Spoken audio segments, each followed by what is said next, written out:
There's always got to be one, hasn't there? For some unknown reason, you set up a business. I mean, here's the thing. You invent a business in Australia, you're an idiot, and it won't work. Right.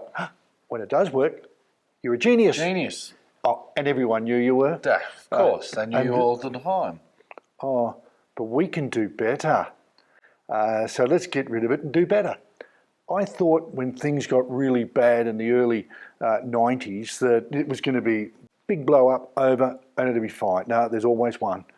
I'm talking about when the national parks literally tried to take my business. The ABC program, the investigators stepped in. The Ombudsman used that tape. The result, national parks had to write a new charter. I got no compensation other than the senior ranger that caused it all of a sudden didn't work for the national parks. The Ombudsman told me later, because they visited here, they couldn't dismiss them for any charter they'd broken because there was no charter to follow. Instead, it was, quote, unethical behaviour. Right. Newspapers got involved at the time. So here you've got this one saying, tour operator claims de facto venture is sending him broke, and it was. But at a similar time, there was a real lot of support. You know, that one obviously says the same thing, but in the opposite. Operator gets strong support. You had this fight that never seemed to end. Last October, I was interviewed by 2BS in Bathurst about Halterman. No, I wasn't. Lorraine Purcell was interviewed about Halterman as the expert. Oh, I've written a book on him, and she's there blabbing, and she got it all wrong. I mean, she's going, there's 2 cameramen or photographers with no, there were 7 with the Halterman collection. They want to interview her, fine. But all of a sudden, she's up there. I had a bloke call in the other day, and he was not happy. He'd spent a long time putting together a big document to get a grant. And of course, Lorraine Purcell is known as the Queen of Grants. So he asked her to formulate it, check it, and submit it, because if, all of a sudden, if it goes in under her name, she gets money. Yeah, right. If it goes in under his name, sorry. He came out here and he was not happy. He said, she's put herself as the author of my work. And he said, there's a byline at the bottom saying some research provided by me. And I said, well, one strikes again. I said, well, go for it. And he said, no, it's the end result that counts. I just want the project to, and it's a heritage project. I've got to give him credit. But somehow she seems to infiltrate, and his last words to me were, why weren't they interviewing you over the history? He said, who made her the history expert? I know what made her the history expert, my 3 books. So we can look now at the fact that she's infiltrated, you can hold that up, the Discovery magazine. Oh, that's a story all of its own, and it's in the Gathering Group's newsletters. The CEO did not know that my emails weren't getting through to him. Yeah, right. Now, we won't go into details. So you were trying to contact him? I was phoned up by next door neighbour and said, you know, your emails are being blocked.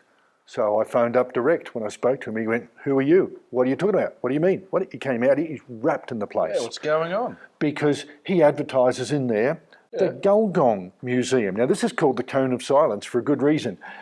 Please, this is out of the newsletter, read that out. Now, that's February 2020. From up here? Just the highlighted bit. We were privileged to be some of the first visitors to view the new Halterman Museum in Gulgong.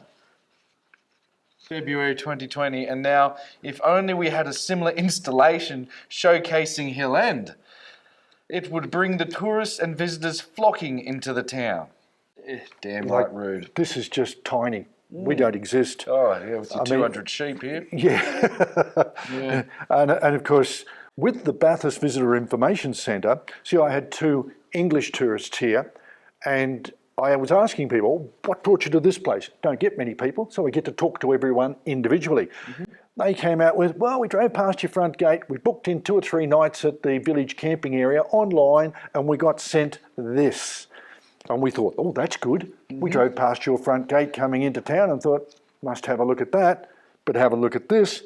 and you don't exist. No, well, as far as a pamphlet for attractions to the area go, this is actually quite good. It's just a real pity that under the attractions list, we're not there. And it's got right at the bottom there, Hill End Gold 4-wheel drive adventures. Simo. Yeah, and it's amazing. If it was Simo, why wouldn't they just put Simo's 4-wheel drive adventure tours? Because Instead, Hill they End put- Gold, it was the name of my first shop. It's the name of the book. It's subliminal. They put Hill End Gold in. I I invented get that. it's good for the as a- type search bar, but that's not his That's business it. name. That's right. And of course, you go into his website. We don't exist. You go. But he still comes here and visits you? He did the other day, but only because he'd been knocked back. He was going to do the Bald Hill Mine Tour, and they couldn't do him. So we were like a last resort. Which is funny because the mine you have here is twice the size. Well, I built both. Yeah, I wasn't know. going to do the second time, second best second. The tour. I've been a constant paid-up member of the Bathurst Visitor Information Centre for 41 years. So we have a choice here: either very sloppy work on their behalf, or a cone of silence. Now, the cone of silence can get worse because I thought, looking at that, I wonder what the websites are saying. Now, these are independent travel websites. There's two there. You can read them out and see. Which one's this one by? That one is involved. We'll just read it out. Okay. That'll cover it. The listing of History Hill on our website is currently managed by Bathurst Visitor Information Centre. Please contact the Visitor Centre directly to make updates. And what's this one on the end That's here? National Parks, the next one. Yeah. This piece was also sponsored by New South Wales National Parks, and so the itinerary provided for us focused. Next time we're in the area, we'd love to come see History Hill, though. Well, it just tells you that they can't make up their own mind. I mean, we've got a website. We're up there. I do admit our YouTube channel, Hill End Gold / History Hill, is hard to find, as every second person now is using that. Yeah. Now, that's ISBN number accredited, but it's being used. But the stuff in here, you would think that the newsletters would cover us. I mean, we've got this newsletter advertising Tom's Cradle. Now, what happened? Hargraves, Tom and Lister start Australia's first gold rush. Hargraves draws up plans of the cradle. Tom builds it. It's Australia's first. There's a dispute. Who did what? You've been there. You've seen the monument. We've covered it on our YouTube bitch. You go back a little bit. By the time it gets to 1891, 40 years later, there's a court case. Exhibit A, the cradle. Then they go, it'd be nice to have a mining and geological museum. We should really build another one of these, a replica. Make the two exactly the same. Right. They did. Mining and Geological Museum has two. One on display, one in storage. You can get confused. Yeah. Eventually, and I worked at the Mining and Geological Museum, it closes. One goes to the powerhouse. Right. One goes here. Oh, ripper. So we've got... That's the one that Roger Hargraves used in the reenactment we did in the Golden Days documentary. Yes. That's could be the real one. Bit of confusion. So Lorraine Purcell does this full article on Tom's Cradle. There it is there, at the Powerhouse Museum. Wouldn't it be better to just come out and see us and get the we've got proper to story, rather than make up this fantasy, we'll call it staged adventure. They've gone and added artificial excitement And to it. flavourings. Yeah. So we've got Tom's Cradle, or the replica, either way, 130 years of age or 170 years of Well, age. and it was touched by Hargraves himself. I mean, that's fantastic for me. I think it's just cool, as. Look, I couldn't complete this section without mentioning this bit. And that is, remember the cemetery gates when you took the bus down? Yep, yep. It's the driver, not you. 3-point turn, breaks both gate posts off. Ted, he's the 90-year-old person looking after the curator. The caretaker? Yeah, of the cemetery. Comes up and says, actually, they were rotted off. They were pretty crook. Facebook goes crazy. One of the posts on Facebook was, Drinkwater's buses vandalise cemetery. So all of a sudden, I'm out there in the bush, beautiful big red box tree, straight as a gun barrel. You, Steve Hobbs, Ted, everyone gets paid. 1 week later, welded up new hinges, put the new gate up. Ted said, never worked so good, best job ever. Posts are going to last like another 300 years. Facebook said nothing. We don't exist. Yeah. Cone of silence. No, the fairies came in. Unless the it was fairies bad came news, in. we're there. Yeah, but, fairies came in overnight and they fixed the gates. Now, of course, you know, we've talked about the fact that we've got heaps of records. I suppose we've whinged a bit, but every family's got one. Yeah. You know, every family. But look at Hill End as just like a family of people. Just not enough room to get away from each other, so there's a little bit of bickering. Put it this way, if the Queen cannot have a perfect family and cannot control the actions of others around her who are doing naughty things, then what hope have the rest of us got? The one good thing the Queen did, well, her son-in-law came out here. Really? Yeah, about 1986, and he took back a copy of Hill End Gold. Just after you finished writing it, yeah. And of course, we've got a photograph of Captain Mark Phillips. Really? Mum and I. Fantastic. Well, your mum, my wife, holding the book Hill End Gold in front of the Bald Hill Mine.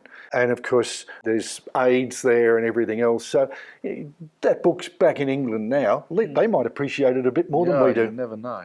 So we can look at, it's been a long day.